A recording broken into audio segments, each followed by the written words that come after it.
Antes de falar do nosso cronograma de regulamentação do Programa Combustível do Futuro, é importante a gente só frisar algumas coisas ligadas ao conceito de transição energética. Quando começou esse governo, houve um esforço muito grande de implantar a Política Nacional de Transição Energética. Política essa que se traduziu em uma resolução do Conselho Nacional de Política Energética do ano passado. Resolução essa que traduziu o conceito de transição energética para uma transição que precisa ser justa, segura e inclusiva. Ou seja, o nosso caminho de longo prazo que a gente percorre na direção da sustentabilidade progressiva tem que ser feito garantindo que tanto a segurança energética quanto a equidade energética, ou seja, o combate à pobreza energética, não podem ser deixados de lado. E isso nos leva, no setor de combustíveis, a um desafio que faz a gente olhar para o passado, que é o papel que a gente já desempenhou nas últimas décadas em relação a estar promovendo transição energética, embora não com esse cunho, mas o que a gente ainda precisa fazer daqui por diante. Então, das políticas públicas vigentes que começaram nesse setor na década de 70 do século passado, ou seja, completando agora 50 anos no caso do etanol e 20 anos no caso do biodiesel, a Lei do Combustível do Futuro veio para responder essa pergunta. Já fizemos muito, mas temos que fazer mais. Então, com a lei que foi sancionada em 2024, mas cujo trabalho começou 3 anos antes, isso mostra um pouco do ciclo de formação de uma política pública, a lei trouxe o nosso desafio da regulamentação. Então, para falar brevemente de cada um dos marcos desta regulamentação específica por assunto, é importante a gente entender que o primeiro momento nosso de discussão no governo após a sanção da lei foi: nós precisávamos ter uma governança transparente que garantisse participação social para todas as políticas inseridas em capítulos específicos da Lei do Combustível do Futuro e que essa governança respeitasse 2 premissas básicas. A primeira, a institucionalidade, e segundo, a participação social. Então, em relação à institucionalidade, na sequência da sanção da lei, houve o processo de construção do que a gente hoje denomina o Comitê Técnico Permanente do Combustível do Futuro, que foi oficializado por meio da Resolução 12 do ano passado, do Conselho Nacional de Política Energética, em dezembro. De lá para cá, foram abertos, foi definido que cada tema da lei, então repassando, o combustível sustentável de aviação, as políticas vigentes de etanol e biodiesel, que teriam elevações de teores, o CCUS, o biometano, o diesel verde, esses temas de política pública passariam a ser tratados no âmbito do Comitê Técnico Permanente, que criaria subcomitês para endereçar cada um desses desafios. Então, começando pelo do biometano, que foi o primeiro subcomitê criado nesse Comitê Técnico Permanente, em maio, ele se traduziu num esforço de nós buscarmos aí construir o decreto regulamentador, que foi publicado agora há pouco mais de um mês, que trouxe aí regras sobre como seria o funcionamento do cumprimento do mandato de descarbonização do gás natural, dentre outros instrumentos que não cabe aqui descrever. Então, já foi publicado. E, na sequência, esse subcomitê passou a tratar das metas de redução de emissões do setor de gás natural, processo esse que já foi posto em consulta pública na semana passada. Então, a gente deliberou que era necessário colocar tanto a proposta de resolução do CNPE como a documentação técnica em consulta para escrutínio público e depois a gente prosseguir com a deliberação. Então, a resolução do CNPE, assim que houver a conclusão desse trâmite de consulta pública, a gente vai analisar e fazer os acatamentos ou não para pautar no Conselho. Então, normalmente, nós não colocamos resoluções do Conselho em consulta pública, não é obrigatório, mas a gente, em função da transparência, decidiu fazê-lo, e a meta que está posta na consulta é de 0,25%. Então, esse é um subcomitê que já está encaminhando aí suas entregas. A meta deve ter início de sua validade a partir de 2026, conforme determina a lei. Além disso, também é importante no caso do combustível sustentável de aviação, o ProBio-QAV, ele vem tendo a sua discussão, não necessariamente no âmbito do Comitê Técnico Permanente, porque quando o comitê foi criado, já havia uma outra resolução do Conselho que estava com um grupo técnico aberto para o SAF. Então, toda a proposta do decreto regulamentador, que já está concluído, né, a gente está no momento interno de discussão do governo para decidir o próximo passo, mas as deliberações feitas nesse subgrupo de trabalho da resolução CNPE 10, que se iniciou no início de 2024, no final de 2024, e trabalhou desde o início desse ano até agora, trabalhou em parceria com a iniciativa da Conexão SAF da ANAC, para colher de lá, nos seus subgrupos, nessa conexão SAF que está sendo conduzida pela ANAC, as contribuições da sociedade, da academia, do setor privado, para então propormos uma proposta de decreto regulamentador. Então, em termos de conclusão, esse trabalho está pronto, a gente está decidindo aí o próximo passo, se coloca em consulta ou não coloca, enfim, qual é o acerto final para a gente dar prosseguimento. Então, também é uma entrega que em breve a gente deve anunciar. A mesma coisa para o caso do Programa Nacional do Diesel Verde, que é o outro capítulo da política, na Lei do Combustível do Futuro, que está em construção e a gente espera que, no início do ano que vem, a gente deva ter a publicação também aí desse decreto regulamentador e com orientações à Agência Nacional do Petróleo. No caso do outro capítulo que trata da mobilidade sustentável, que é o primeiro capítulo da Lei do Combustível do Futuro,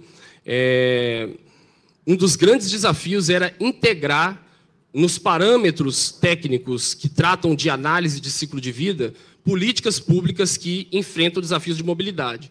E as principais políticas públicas que nós tínhamos voltadas para a descarbonização no setor de mobilidade eram o RenovaBio, Política Nacional de Biocombustíveis, e o MOVER, que é coordenado pelo MDIC. Ambos tratam de aplicação de análise de ciclo de vida no segmento de mobilidade. Então, a ideia era que usássemos os mesmos parâmetros de intensidade energética de combustíveis e de proporção de seu uso na mobilidade, e isso foi feito por meio da aplicação da lei, por meio da qual o CNPE seria a instituição legítima para pautar e decidir quais seriam esses parâmetros. Isso foi feito, dia 1º de outubro, o CNPE deliberou e aprovou a resolução que finalmente integra essas duas políticas. Além disso, para o capítulo que trata do CCUS, eu quero talvez detalhar aqui um pouquinho mais, a gente já teve também no Comitê Técnico Permanente do Combustível do Futuro a criação de um subcomitê. Esse subcomitê foi oficializado em julho e de lá para cá ele vem trabalhando na construção do texto do decreto regulamentador. Então, o decreto ele vai abordar, ele está pronto também, a gente está nesse momento de decidir se faz consulta pública ou não e, enfim, se faz arranjos de workshops, etc., para fazer, enfim, alguma sensibilidade. Mas é interessante, talvez, eu antecipar um pouco aqui, talvez, da estrutura desse decreto. Ele vai tratar da captura, obviamente, né, da estocagem e também do transporte por meio de condutos, né, ou dutos. Então, ele vai trazer ao longo do seu texto as diretrizes para regulação e as regras de regulamentação da proposta de implementação do CCUS no Brasil, já aproveitando, obviamente, em linha todo o trabalho que a ANP já desenvolveu no sentido de direcionar o que ela já entende que deva ser a regulação para estocagem geológica do dióxido de carbono. Haja vista que já foram feitas diversas missões internacionais, tanto do IBME quanto por parte da ANP. Então, é um trabalho que, embora a oficialização institucional só tenha ocorrido a partir de julho, o trabalho já vem em construção logo após a sanção da Lei do Combustível do Futuro. E vai ter, ao longo do decreto, as regras que vão estar decididas lá, elas vão trazer diretrizes e regras que implantam essas diretrizes cobrindo elementos que eu acho que vale a pena já externar. Então, vai tratar da importância dessa atividade endereçar a segurança ambiental e operacional, porque essa é uma preocupação que se tem nos debates públicos sobre esse tema. Vai tratar também da importância do incentivo à inovação tecnológica, já que é um setor que vai abrir uma nova fronteira no mercado de descarbonização nacional e tem um papel muito grande de remoção do carbono das atividades econômicas e industriais. Também vai trazer regras a respeito da necessidade de respeito a contratos, à estabilidade jurídica, ao direito de propriedade e ao direito de terceiros, né? Haja vista que nós tratamos de questões físicas para a estocagem do CO2, vai trazer regras importantes para a aplicação da regulação pela ANP, já que essa vai ser uma atividade que será regulada por meio do Instituto Administrativo da Autorização, e, por fim, trazer as balizas para rastreabilidade, para regras sobre a adicionalidade da aplicação do CCUS. Em linhas gerais, esse texto também a gente espera ter a conclusão dele já agora em novembro. Então, em novembro, a gente já deve ter, seja consulta ou seja publicação do decreto, essa é a nossa expectativa, trabalhar para concluir isso em novembro. Por fim, é importante, no âmbito das políticas existentes, óbvio, né, tanto para o caso do etanol quanto para o caso do biodiesel, a lei ela traz, né, a expectativa da elevação do teor de mistura do etanol até 35%. Já foi feito o primeiro movimento passando para o E30, já está válido. A própria ANP também já regulou as questões técnicas atinentes a esse assunto. E para o E35 e para a evolução do teor do biodiesel, o Comitê Técnico Permanente do Combustível do Futuro ontem teve uma reunião, deliberou e aprovou a criação do Subcomitê de Altos Teores de Biocombustíveis, que é o locus institucional onde os debates do E35 e da evolução do teor do biodiesel vão ocorrer, seguindo estritamente aí os comandos legais. Então, esse marco também é importante, porque aconteceu ontem, e também é importante trazer para conhecimento de vocês. Por fim, para iniciar aqui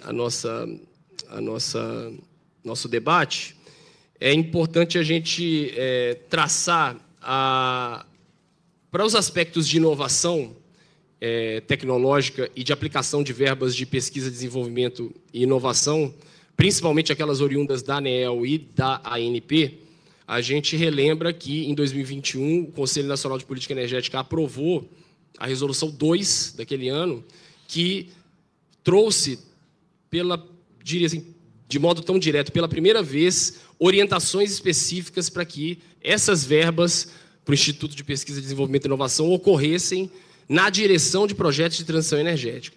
E a gente consegue já ver alguns resultados importantes, né? Em 2021, por exemplo, nós tínhamos uma aplicação aí de 44 milhões de reais para projetos de biocombustíveis, e iniciamos 2025 com um estoque anual já de 150 milhões. Então, praticamente triplicou o valor de aplicação de verba de PDI para biocombustíveis. No caso do CCUS, o avanço é ainda mais extraordinário. Ele saiu de um patamar de 8 milhões de reais investidos em PDI para CCUS em 2021 e saltou para mais de 200 milhões de reais agora no fechamento de 2024. Então, essa evolução ela evidencia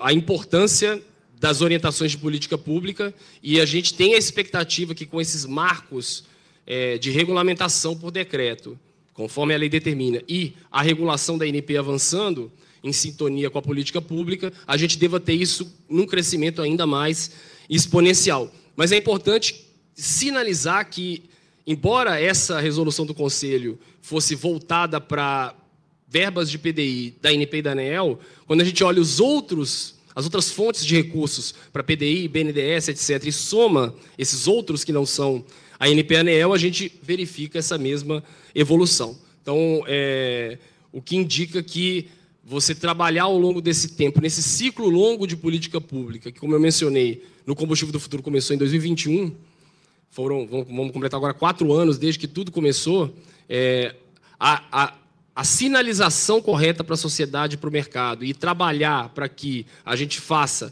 o marco legal e desenhe os marcos infralegais e as regulações com a participação da sociedade, a própria sociedade, por meio da iniciativa privada, consegue ir canalizando também as verbas de fomento em PDI e de projetos de investimentos na direção daquilo que é a vontade do interesse público e da política pública. Então, acho que, em linhas gerais, Felipe, esses são os primeiros elementos que eu queria trazer e agradeço aí a oportunidade. A gente que agradece a sua gentileza de estar com a gente. E, para quem achava que o ano já estava acabando, tem muita coisa ainda para vir, né? ainda tem muito trabalho ainda. Patrícia, obrigado também pela gentileza de estar aqui com a gente. Quando a gente fala no combustível do futuro, a gente, obviamente, está falando de descarbonização, a gente está falando de tirar carbono da atmosfera. Quando a gente fala em combustíveis e biocombustíveis, a gente tem o Brasil já tem um conhecimento, um know-how muito grande. A gente pode estar exportando tecnologia, não só os combustíveis. Quando a gente olha o investimento que a Selin vem fazendo hoje, a Selin Renováveis vem fazendo na Bahia, apostando na Macaúba e olhando para o mercado de mais variado possível, mas enxergando a possibilidade do combustível sustentável de aviação e investindo nessa forma de produção, eu queria entender um pouquinho de como vocês enxergam a potencialidade da Macaúba e no trabalho de criação desse mercado, no trabalho de surgimento desse mercado de SAF, que é novo em todo mundo, né? E o Brasil também vai entrar nesse novo mercado. Como é que vocês casam esses investimentos com as demandas que o mercado tem aí pela frente e o que a gente enxerga, vocês enxergam de potencialidade para esse mercado no Brasil e no mundo, porque eu imagino que vocês estão olhando o mundo inteiro, né? Obrigada, Felipe. Agradeço também aqui a Agência Eixos pela oportunidade, pelo debate. Antes de responder diretamente a sua pergunta, eu queria só trazer um pouco de contexto do que é o projeto da Macaúba, o que é o projeto da Selin Renováveis, porque eu não sei se todo mundo aqui conhece, já ouviu falar. Mas a Selin Renováveis, acho que fazendo o link com o painel, né, o tema do painel de inovação e descarbonização, ela já nasce com um DNA de inovação, né? Já é um projeto inovador, é um primeiro projeto integrado da semente ao combustível para a produção de SAF e de HVO, né? O diesel verde. Então, o projeto, nessa primeira unidade, ele vai plantar 180 mil hectares de macaúba em pastos degradados. Macaúba é uma planta nativa do Brasil que produz um fruto que tem um óleo altamente produtivo, né, tem uma produtividade que vai de 7 a 10 vezes maior do que a soja. Então, essencialmente, significa que você precisa de 7 a 10 vezes menos terras para você ter aquela mesma produtividade. Então, em pastos degradados, que aqui no Brasil a gente sabe que é uma questão, né, que a gente tem que tratar, né? Tem uma série de terras que a gente já pode usar e aproveitar, que não existe a necessidade de abertura de novas áreas. Então, existem, inclusive, diversas políticas aí já de fomento à recuperação dessas pastagens degradadas. Desses 180 mil hectares, 20%, então cerca de 36 mil hectares, vão ser cultivados em parceria com pequenos e médios agricultores, trazendo a agricultura familiar também para o cerne do projeto. Isso é um ponto muito importante quando a gente fala em transição justa, né, quando a gente fala em transição inclusiva. E a Selin, desde o início do desenho do projeto, né, da configuração do projeto, pensou um projeto com hubs, né, com módulos de 30 a 40 mil hectares, onde a gente tem terras próprias da Selin e terras de terceiros, terras de parcerias com pequenos e médios produtores, e uma planta de milling no meio, porque a gente consegue otimizar toda a logística, centralizar a extração desse óleo para depois levar para o processamento. E por que a macaúba, né? Acho que a gente recebe muito essa pergunta, o que a macaúba tem de tão especial. A macaúba é uma planta nativa do Brasil, é uma planta perene, né? Então, ela cresce já em em áreas, ela tem uma incidência, na verdade, em todas as Américas, mas forte incidência aqui no Brasil, e ela tende a crescer em áreas que já... áreas mais de perfil de degradação maior, áreas que têm um solo com menos nutrientes, ela demanda menos água, menos insumos, né? Uma planta extremamente resiliente, então ela tem essa característica que já favorece o seu cultivo em áreas de terras degradadas, né? Então... eu acho que eu queria trazer esse contexto. Essa primeira unidade, a gente está investindo $3 bilhões já, o nosso acionista já fez já fez esse compromisso, mas isso também já é público, essa é a primeira de 5, né? A ambição é que a gente escale isso para 1 milhão de hectares, então, em 5 unidades integradas. E eu acho que, nesse ponto da inovação, né, a própria cultura é uma cultura nova, né, ela está em processo de domesticação, e esse processo de domesticação demanda uma série de investimentos em pesquisa e desenvolvimento. Então, ainda nessa linha, mês passado, o nosso centro de desenvolvimento tecnológico agrícola, né, o Agripark, foi inaugurado na cidade de Montes Claros, inclusive com a presença do presidente Lula, do ministro Alexandre Silveira e de outras autoridades, tanto do Brasil como do exterior. Então, o Agripark é um grande marco, né, ele foi financiado também com o apoio do BNDES, é um grande marco nesse aspecto de inovação do projeto da Acelen Renováveis, onde a gente vai conseguir desenvolver, né, fazer todo o melhoramento genético, desenvolver todas as frentes de pesquisa da macaúba e pesquisas também de técnicas e tecnologias para a extração de óleo. Tudo isso vai acontecer no nosso Agripark, que foi inaugurado já no mês passado, né? E a gente vem tendo muitos ganhos, muitas evoluções no âmbito da inovação. Então, também só para trazer um contexto aqui, na natureza, a macaúba ela germina uma taxa de 2% a 3% só, né? Então, existem muitos maciços naturais aí, a gente já caracterizou todos eles aqui no Brasil, está estudando os frutos de todos eles, mas na natureza, em média, de cada 100 sementes, só 2 ou 3 de fato germinam. E a Acelen Renováveis já desenvolveu uma tecnologia proprietária de escarificação, que é basicamente você fazer um furinho numa parte muito específica da semente para que você consiga aumentar essa taxa de germinação. E a gente já atingiu marcos de 80% de germinação. Então, assim, de 3 para 80 é muito significativo. Esse é um dos desafios históricos com o macaúba, né? É aumentar essa taxa de germinação. Eu acho que um outro ponto importante de trazer aqui é que a macaúba, por si só, não é uma novidade, a macaúba já é estudada, a gente tem registros de estudos de 70 anos atrás, ela vem sendo estudada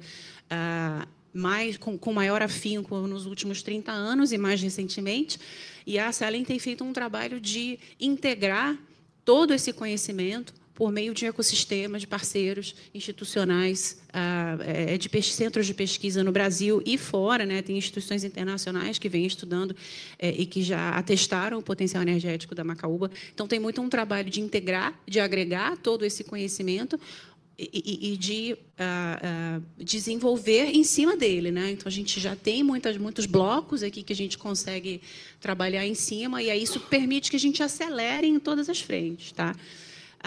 Então, e aí, respondendo agora a sua pergunta, Felipe, um pouco, a gente também, desde o início do desenho do projeto, vem olhando muito para mercados internacionais como referência, né, porque existem já uma série de mercados, tanto com mandatos como com incentivos para o desenvolvimento de SAF e de biocombustíveis avançados. Então, a gente vem desde o início do projeto, desenhando o projeto de modo que ele já atenda a esses critérios e a essas demandas de mercados internacionais, e, assim, fazendo um pouco do link aqui agora com esse desenho infralegal da regulação do combustível do futuro e como que a gente está construindo isso, né? A importância da gente tentar, na medida do possível, harmonizar o que já existe lá fora, esses critérios e requisitos das regulações internacionais que já estão aí no mercado há mais tempo, com o que a gente está construindo aqui, para que a gente não tenha uma grande coxa de retalhos no mundo. Eu acho que é uma questão. O SAF ele é um produto global, mas a gente tem regulações locais, cada uma com seu foco. Como que a gente converge tudo isso para um lugar comum que faça sentido, né? Porque o produto que eu produzo aqui, ele pode ser comprado, pode ser vendido lá para fora, e as regras a gente tem que conseguir atingir todas as regras, né? Então a gente já vem trabalhando muito nesse sentido, tá? De engajar com os reguladores de fora para entender, mostrar o projeto, mostrar a Macaúba. Tem um trabalho de educação também sobre a Macaúba, porque se aqui no Brasil ela já é pouco conhecida, lá fora ela não é conhecida.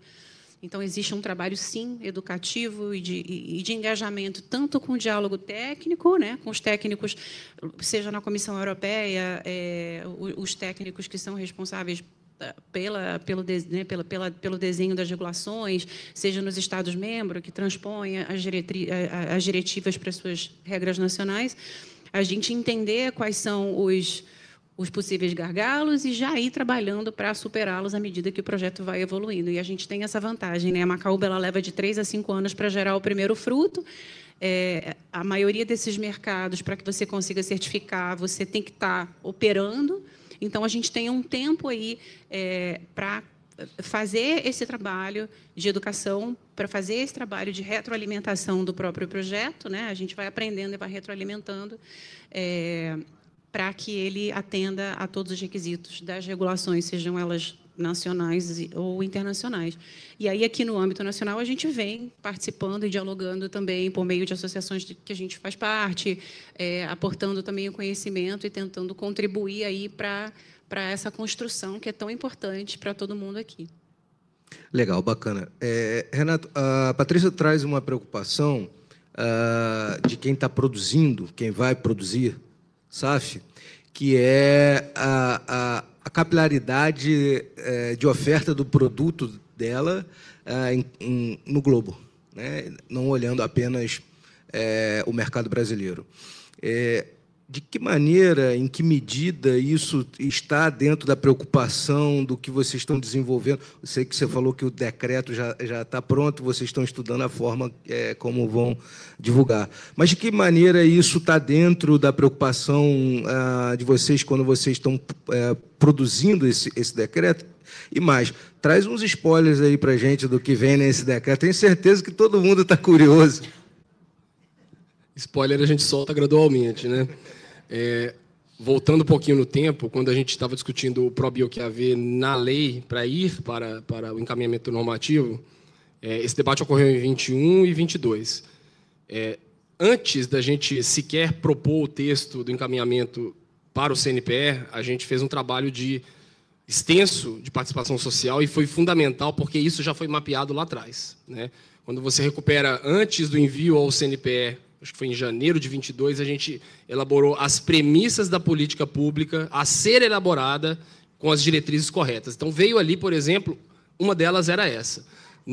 O Brasil tem um potencial de ser um grande exportador também de SAF, né? Então, a gente, partindo dessa ideia de que posicionar o Brasil como líder internacional global da transição energética para o mercado de aviação, nós tínhamos esse potencial e a gente queria já direcionar esforços de longo prazo para essa direção, as regras que nós viéssemos a criar precisariam estar harmonizadas com as regras internacionais, principalmente para este caso, na qual o combustível que roda na aviação é uma commodity, praticamente, né? Então, o desenho de regras vai partir desta premissa. Então, não vai haver a impossibilidade, no que a gente está desenhando, de não se permitir você direcionar o produto para o mercado internacional, no caso de ser esse também um dos interesses do setor produtivo.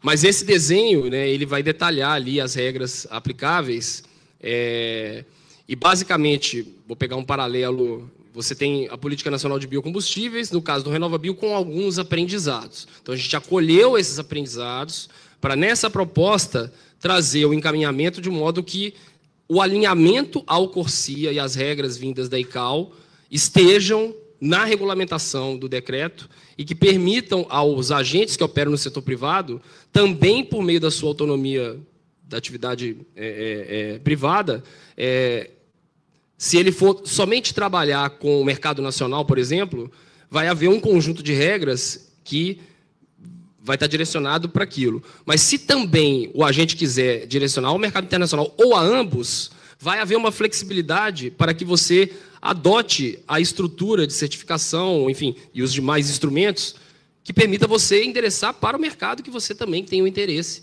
de direcionar. Então, sempre lembrando que aí é um primeiro spoiler, né?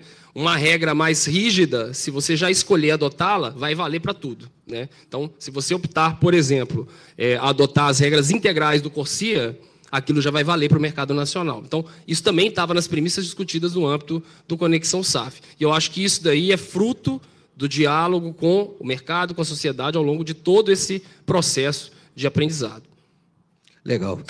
Patrícia, hoje a gente tem alguns mercados que já estão avançando um pouco, né? Porque SAF ainda é uma discussão muito inicial, mas os Estados Unidos já avançou um pouco além, a Europa já está um pouquinho mais avançado. O que a gente consegue tirar de exemplos desses mercados um pouquinho mais evoluídos que o nosso, de boas práticas para a gente trazer para o Brasil e que a gente pode importar como exemplo de competitividade, como exemplo de boas práticas de mercado?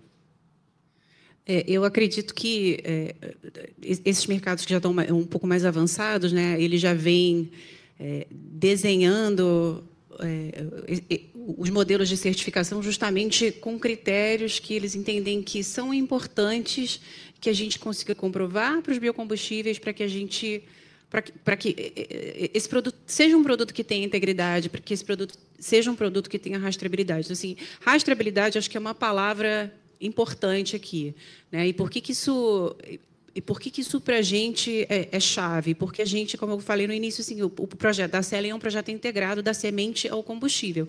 Então, é fundamental que a gente consiga, ali na ponta, dizer de onde que vem cada gota desse biocombustível produzido, né? E isso, nos esquemas internacionais, é muito importante. A gente vê que os critérios de rastreabilidade são critérios fundamentais para o atendimento à regulação. Você tem que conseguir comprovar, por meio de certificação de auditoria, de validação, de onde o seu feedstock está vindo, né? Então, isso, para a gente, é bom, porque a gente tem o controle da cadeia como um todo, mas, ao mesmo tempo, é um desafio, porque você estabelecer rastreabilidade desde, né, onde que você está plantando aquela macaúba até onde você está vendendo aquela gota de SAF, também é um desafio, né? Mas isso, de novo, é uma coisa que a gente vem construindo do início, sabendo que é um critério necessário e que eu acho que aqui para o Brasil também vai ser muito importante, para a gente conseguir justificar a integridade do nosso produto, a integridade da nossa descarbonização, né? Um biocombustível que tem um potencial de descarbonizar, tem potencial de redução de emissão de 80% em relação ao jet fuel, você tem que conseguir comprovar isso, né?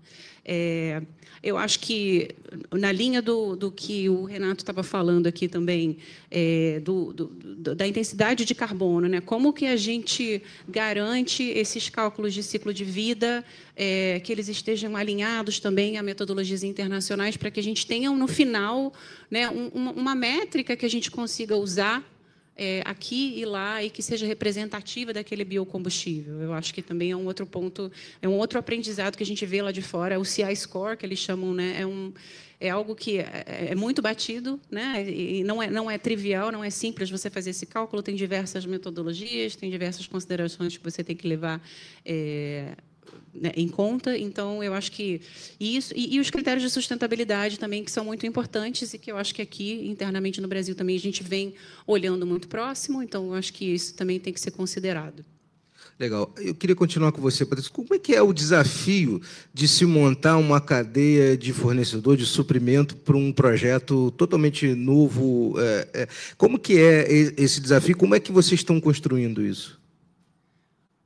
Eu acho que esse é o maior desafio da Selen, de fato, porque a gente está construindo essa cadeia, a gente está construindo desenvolvendo um novo setor, e para cada elo você tem que ter, você tem seus desafios individuais e tem os desafios de coordenação entre elas também. Então, como é que você faz o timing das coisas, né? Como é que você garante contratos de off-take aqui, para você poder retroalimentar na cadeia investimentos, para você garantir investimento, para você conseguir iniciar o plantio. Então, eu acho que esse é o nosso maior desafio, mas por isso que é um projeto tão ambicioso e tão interessante. A gente tem pessoas de diversas indústrias trabalhando ali, justamente nesse quebra-cabeça, que é o que eu acho que é o grande diferencial do projeto, né? Então, tem seus desafios, mas, de novo, acho que a gente vai trabalhando tanto dentro de cada um dos elos da cadeia nesses desafios. Então, por exemplo, o desafio de dormência da semente foi um desses que a gente conseguiu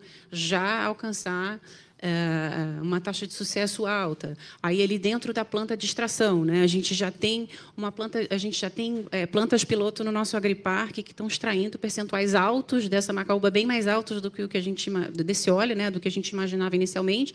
Então, de novo, como que a gente desenvolve a tecnologia para conseguir maximizar a extração desse óleo? Então, esse é um outro desafio. Como que a gente faz o desafio logístico de transporte desse óleo para a nossa biorrefinaria com o mínimo de emissão possível, né? Então, a gente vai tratando os desafios dentro dos elos e os desafios entre elos, como que a gente casa o que está saindo daqui lá com aquele plantio, com aquele talhão. Então, é grande parte do nosso trabalho hoje. Legal. Tem o desafio de ser no Brasil também, né? Que é sempre um desafio. Renato, quando você, na sua fala inicial, você traz a questão da captura do armazenamento de carbono, e aí, obviamente, eu vou pedir para você também trazer spoilers. A gente tem hoje um mercado que está começando, Petrobras anunciou já projeto, tem outros projetos anunciados. A gente tem aí alguns exemplos internacionais onde o mercado começa a se desenvolver. Tem o projeto no Mar do Norte, que talvez seja o maior do mundo, se eu não estiver equivocado. O que hoje, quando a formulação vocês estão formulando a política pública para o desenvolvimento desse novo mercado, o que preocupou vocês? O que fez você, o que motivou a fazer o texto que vocês já fecharam e como vocês enxergam o texto construído como um catalisador desses investimentos? Porque quando a gente olha o mercado de CCS, 10 entre 10 especialistas que você conversa e falam: vai ser fundamental para a gente atingir o net zero, que a gente tenha um mercado constituído e que a gente tenha capacidade de investimento para captura e armazenamento de carbono. Como que a política pública vai ajudar nisso? Excelente pergunta. A gente teve, talvez, aí um conjunto, 3 ou 4 grandes preocupações, né? A primeira é ligado ao momento. O momento é um momento em que a gente presenciou a evolução de um marco, por exemplo, de mercado de carbono no Brasil, o Sistema Brasileiro de Comércio de Emissões. Então, esse desenvolvimento da regra, que tinha como premissa a gente também ter a colheita aí da sociedade e do mercado sobre o que deveriam ser as diretrizes da regulamentação a partir da lei, precisava estar harmonizado com esse caminho percorrido em outras frentes. Então, essa foi uma primeira preocupação nossa. A segunda preocupação era ligada à própria atuação do próprio setor privado, que já tinha projetos até em estado maduro de desenvolvimento, mas precisava, obviamente, da estabilidade jurídica normativa para avançar. Embora a gente tivesse um marco legal, a regulamentação é o que vai destravar decisões de investimento, inclusive. Então, a preocupação nossa era, a partir de o que a gente entende que seria o ideal, aproveitando os benchmarks internacionais, mas olhando também o que a iniciativa privada já estava com os seus processos de desenvolvimento de projetos em andamento, projetos de grande impacto, a gente precisava trazer essas realidades dos casos concretos para o jogo, para não inviabilizar nenhum tipo de investimento. Então, as regras elas precisariam atender às premissas que já estavam desenhadas nessas discussões, mas um dos objetivos, então esse é o segundo bloco de temas, era dar a previsibilidade jurídica e as orientações adequadas para a atividade de regulação pela ANP e tentar fazer esse processo de uma maneira que desse celeridade. Eu acho que também foi por isso que a ANP se antecipou ao movimento e já vem sinalizando ao mercado esses futuros encaminhamentos no âmbito regulatório, e a mesma coisa a gente tentou construir da regulamentação da política pública e também alinhado com a própria regulação da ANP. Então, a ANP, IMME e os comitês que o CNPE criou estão trabalhando na mesma direção. E lembrando que, para o caso do CCUS, especificamente, a gente também tem aí o terceiro bloco, dois outros grandes temas que são meio que anexos ao tema CCUS raiz. O primeiro é a própria atividade do upstream, né? Então, a gente, no programa Potencializa IP, tem lá um subcomitê de CCUS. Então, a gente integrou esse comitê com o comitê do Comitê Técnico do Combustível do Futuro, porque o tratamento tem que ser uma regra única para todos os tipos de atividade dentro desse segmento. Então, essa era uma preocupação temática nesse terceiro bloco de assunto importante. E o outro é o BECS. A gente também precisava trazer um tratamento que levasse essa atividade também para frente, né? Que a gente entende que é uma vocação nacional também. Desses três conjuntos de temas, eu acho que foram as maiores preocupações. E o quarto, por fim, entrando na parte de inovação, a gente, mencionei aqui a evolução do que se tem de investimento previsto em PDI entre 21 e agora o fechamento de 24, o crescimento, no caso do CCUS, é vertiginoso. Isso mostra também que este é um segmento específico no qual a inovação vai desempenhar um papel fundamental. E isso abre oportunidades, inclusive, para o Brasil de se posicionar tecnologicamente, se fizer o seu dever de casa, no sentido de canalizar os esforços e os recursos nessa direção. Então, se a gente tiver a oportunidade de elevar os graus de maturidade tecnológica dos projetos de PDI em CCUS, que usem as nossas vocações nacionais, a gente entende que isso daí vai dar um salto de longo prazo para nós nos posicionarmos. Porque uma coisa é real, nós precisamos do CCUS para abater emissões de setores que, às vezes, chegam no limite que não dá mais para você reduzir além do que você fez por meios distintos. Então, eu acho que esses 4 blocos são os blocos que respondem a sua pergunta. Eu queria fazer só um adendo aqui na fala, claro, para o caso do SAF, porque esse aqui, falando de inovação, é um caso muito emblemático. Quando a gente começou as discussões do combustível do futuro no CNPE em 2021, a Macaúba já era discutida há muitos anos antes daquilo, né? Haviam diversos papers em jornais internacionais, mas era um tabu, a domesticação dessa planta. Então, embora ela seja nativa nacional, já se conhecia todo o potencial de render muito mais óleo para finalidades como essa, uma finalidade nobre, além de outros subprodutos, né, que a Macaúba também entrega. A domesticação era quase que um tabu, né? E foi talvez a sinalização governamental e a coragem aí do grupo empresarial da Selen, com o Mubadala, de apostar, né?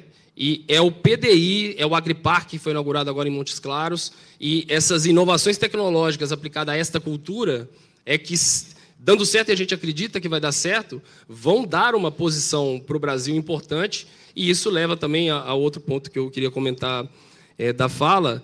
Nós temos também um dever de casa nacional, governo e setor privado, no caso do SAF, ir lá na ICAO, fazer as defesas técnicas, incorporar a linha Macaúba lá na tabela do Corsia, e isso é um trabalho que cabe a essa parceria público-privada fazer. A gente já começou a fazer esse movimento há 2 anos atrás, e a gente acha que isso é promissor. E esse também muitas pessoas nos perguntam, o trabalho de alinhamento entre a política nacional e a internacional, no caso do SAF, Corsia e RenovaBio. Um dos trabalhos é você desenhar a regra do SAF de modo que aproveite os aprendizados do RenovaBio e também reforme algumas regras específicas para o caso do SAF interno. Mas a gente também tem o nosso trabalho de ir lá fora. E, olha, a regra para o SAF de Macaúba não é esta, default. Nós temos que ir lá provar e fazer eles também aceitarem os nossos estudos técnicos, científicos, porque esse também é o trabalho que é o previsto na atividade da ICAO. Então, é uma via de mão dupla. Legal. Eu vou continuar com você, Renato, pegando um ponto que você trouxe agora, que é o RenovaBio. Eu já ia levantar essa questão. O quanto é importante a experiência que a gente tem do RenovaBio, né? O quanto, dentro do combustível do futuro, vocês estão aproveitando os pontos positivos, e você tocou agora na reforma de alguns pontos. E o quanto foi importante também para olhar e pensar no aprimoramento dos pontos que precisam ser pensados. E, além disso, o quanto é importante a gente regulamentar o mercado de carbono no Brasil para tudo isso conversar também? Vou começar pelo final, tá? Então, assim, primeiro, a regulamentação do mercado de carbono é a regra guarda-chuva. Então, isso é sempre importante pontuar. E uma regra guarda-chuva, o nosso entendimento desde o início é que tem que também aproveitar no seu desenho aprendizados de regras setoriais bem-sucedidas, independente do setor. Essa discussão a gente teve também na taxonomia sustentável, para diversos setores, no plano clima. Então, os desenhos de regras guarda-chuvas têm que também, para o caso, porque essa é uma regra nacional, essa regra nacional do mercado de carbono e do Sistema Brasileiro de Comércio de Emissões também vai estar alinhado com o Acordo de Paris, com o artigo 6º para comercialização dos ITMOS, dos créditos. Então, a regra guarda-chuva ela precisa, na nossa visão, sempre estar alinhada com o benchmark internacional e com experiências setoriais importantes para também permitir a harmonização. Então, esse é o primeiro ponto. No caso específico do RenovaBio e do SAF, a preocupação que a lei trouxe, e isso foi um debate que acompanhei muito de perto em 2023, a lei precisava trazer esse comando da harmonização. Então, houve debates para se tirar, para, enfim, alterar, mas a gente, como Ministério institucionalmente, se posicionou da importância de ter um comando na lei que permitisse essa harmonização. E a harmonização em via de mão dupla. Tanto nós irmos lá no Corsia, levarmos as experiências técnicas e científicas das nossas análises de ciclo de vida, quanto vice-versa. Também a gente tentar permitir que o mercado se desenvolva de modo a que regras nacionais não inviabilizem atuações internacionais do setor privado. Então, dando talvez um spoiler, assim, o desenho que foi colhido dessas conversas todas por meio do Conexão SAF é a gente ter regra que não leve a questionamentos no sentido de dupla contagem. Então, o desenho ele vai permitir você utilizar aquele atributo ambiental uma única vez. Então, a escolha também é algo que parte da flexibilidade. Eu acho que o Programa Nacional do Combustível Sustentável de Aviação, ele, por sua natureza logística, para que a gente vai botar um mandato nacional e não um mandato flexível, que foi a escolha? Para que a gente vai botar um mandato volumétrico se eu posso botar um mandato de emissões que permita a competição de rotas? Essa foi a escolha. Então, essas escolhas mais pró-dinâmica do mercado, dando essa estabilidade jurídica, a gente acredita que vai ser o êxito desse processo todo de harmonização das políticas do RenovaBio, por exemplo, do ProBio-QAV, que vai colher coisas do RenovaBio, da implementação do Acordo de Paris, do artigo 6º para comercialização e do mercado de carbono. Então, essas conversas intra-governo têm sido constantes. Legal. Patrícia, como é que vocês enxergam a importância dessa harmonização de todas essas políticas? A gente está discutindo também regulamentação do mercado de carbono no Brasil. Como é que vocês enxergam a importância disso para o desenvolvimento sustentável da atividade no Brasil? São essas discussões que trazem a segurança que o mercado precisa, que o investidor pede. São essas as sinalizações que, para um projeto como o da Selem Renováveis, que é um investimento muito significativo para um produto que a macaúba demora de 3 a 5 anos para gerar fruto, 8 anos para atingir pico produtivo. Por quê? Acho que trazendo um pouco da fala aqui do Renato, por que o desafio da domesticação? Por isso, como que você investe num projeto se você só vai começar a ter receita daqui a 8 anos?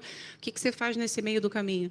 Então, essas conversas coordenadas, essa convergência, a gente estar tendo essas conversas aqui hoje já é um sinal muito forte de que a gente está indo para o caminho certo.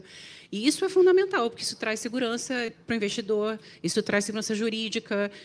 Eu acho que são os pontos que a gente precisa para seguir avançando nos investimentos para um projeto como esse, porque ele já tem seus desafios por si só, pelas questões de inovação.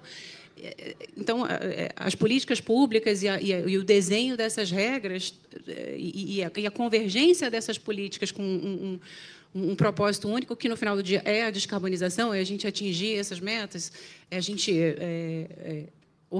harmonizar todas essas regras, é isso, é uma sinalização muito positiva e que nos faz seguir com esse propósito. Então, acho que sem isso fica muito complicado. Legal. A gente já está aqui no avançado para terminar aqui nosso bate-papo. mas eu queria fazer uma última pergunta para o Renato, depois a gente vai passar para as considerações finais. Eu lembro que quando a gente começou as discussões, sobretudo as discussões legislativas do combustível do futuro, eu fiz uma entrevista com o deputado Arnaldo Jardim, quando ele era relator do projeto na Câmara, sobre a questão do coprocessado e o diesel verde, e ele na época me falou, olha, o coprocessado não vai entrar nesse projeto e tal, porque a gente está olhando o futuro e tal. Eu queria entender a visão agora do Ministério, como é que vocês enxergam o coprocessado dentro de todo essa discussão de biocombustíveis, qual que é o papel que ele vai ter aí nessa nova composição de combustíveis líquidos? Importante recuperar o histórico, né? Assim, esse tema foi deliberado no Conselho Nacional de Política Energética em 22, do coprocessado. O CNPE, né, talvez para quem não conheça juridicamente o ato que ele pratica, né, o ato que ele pratica na reunião, ele não tem vigência jurídica, né? Então, esse tema foi deliberado e foi reprovado pela Presidência da República.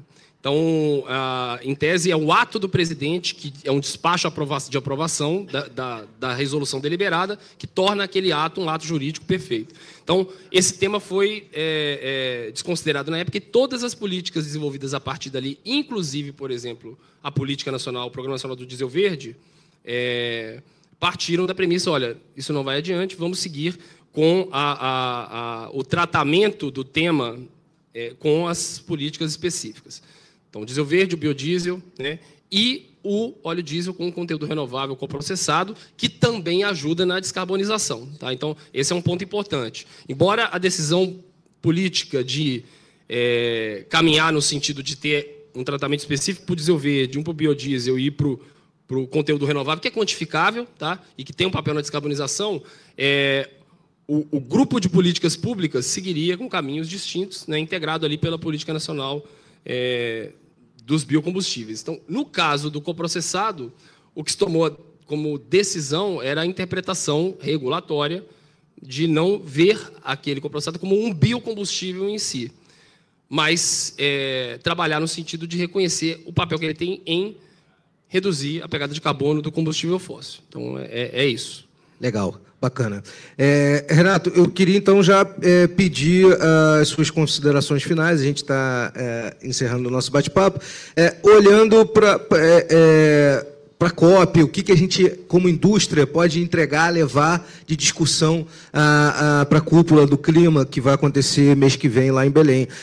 A gente tem bastante coisa para mostrar, né? A gente tem bastante coisa para mostrar e de todas essas frentes, por exemplo, no caso do combustível do futuro, a ideia é que a gente já leve a entrega do biometano, que a gente leve a entrega do CCUS, que a gente possivelmente leve a entrega do SAF, a gente está trabalhando para isso. Aí veio mais um spoiler, hein? CCUS vai sair antes da COP. Na verdade, é a grande vitrine, né? E a gente, quando fala de transição energética justa, segura e inclusiva, trazendo aí os elementos de segurança energética e equidade energética para o governo, é muito claro o seguinte: o nosso trabalho, uma vez eu tive entrevista com vocês, acho que foi até com você, Felipe, eu falei que o nosso inimigo é o carbono. Sim, isso. Né? Então, o inimigo é o carbono, a gente também precisa montar uma estratégia de política energética nacional de longo prazo, tomando as decisões corretas hoje.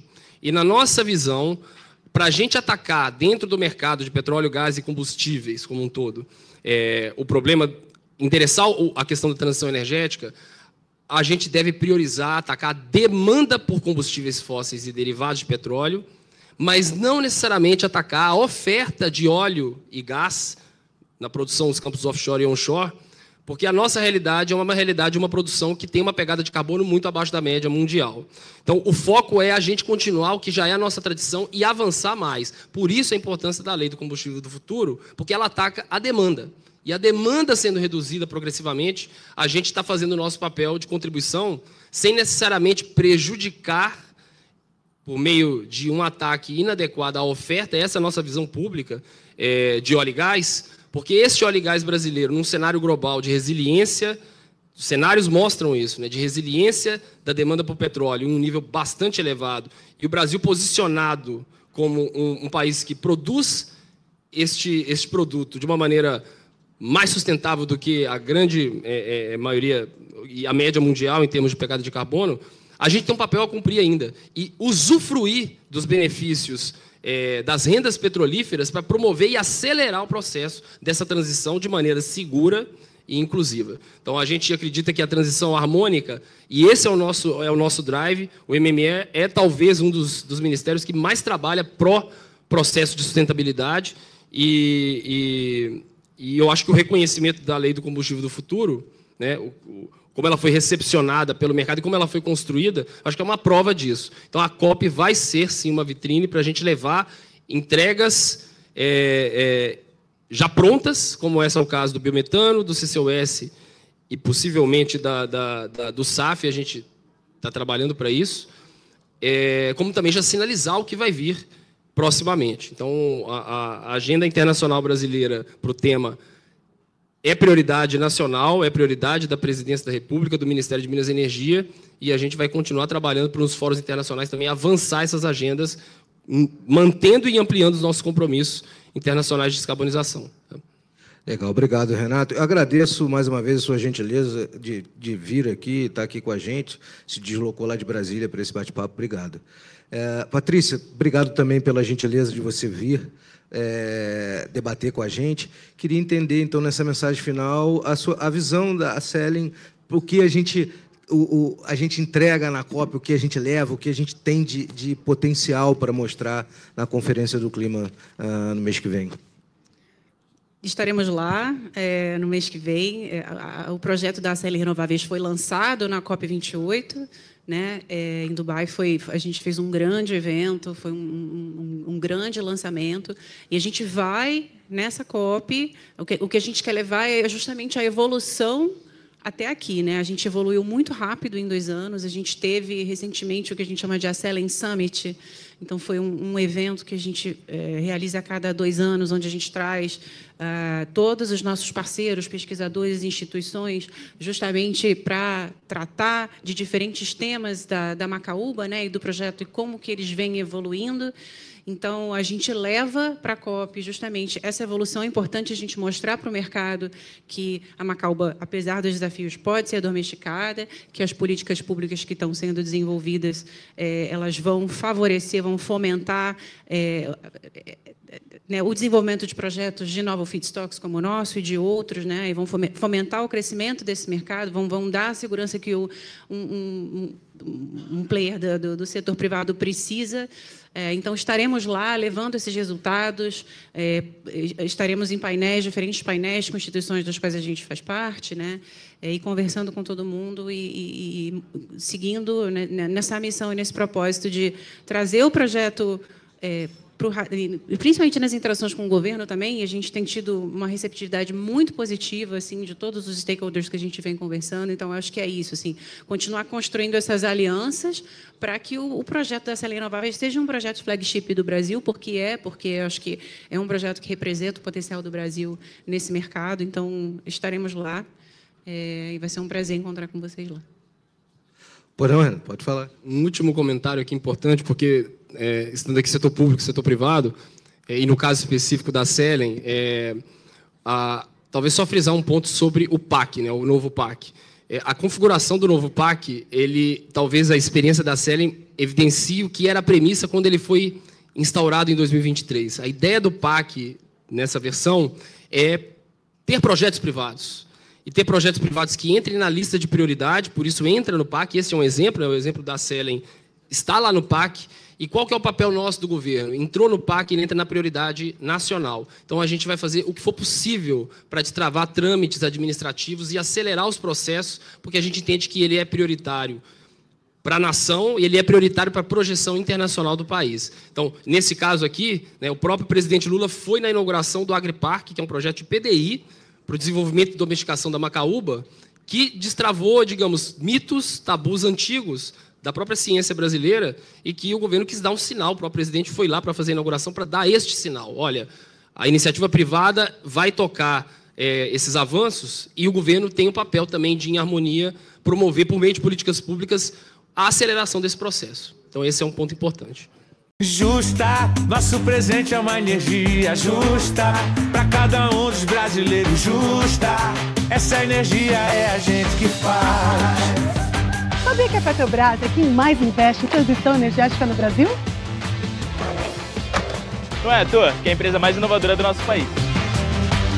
A Petrobras é líder na transição energética justa. Justa para todos, justa para você. Petrobras, o Brasil é a nossa energia. Justa! Com empresas líderes, investimos onde o Brasil mais precisa. Na energia que produz, no gás que transforma, no campo que alimenta, na logística que conecta e nas soluções que movimentam o país. Impulsionamos a economia, criamos empregos e geramos valor para a sociedade, para os investidores e para quem constrói isso com a gente. Somos a Cosan. Investimos em negócios que impulsionam o crescimento do Brasil. A Acelen Renováveis vai produzir a partir da macaúba, uma planta brasileira, biocombustíveis renováveis para descarbonizar a mobilidade do futuro. Acelen Renováveis, futuro feito no Brasil.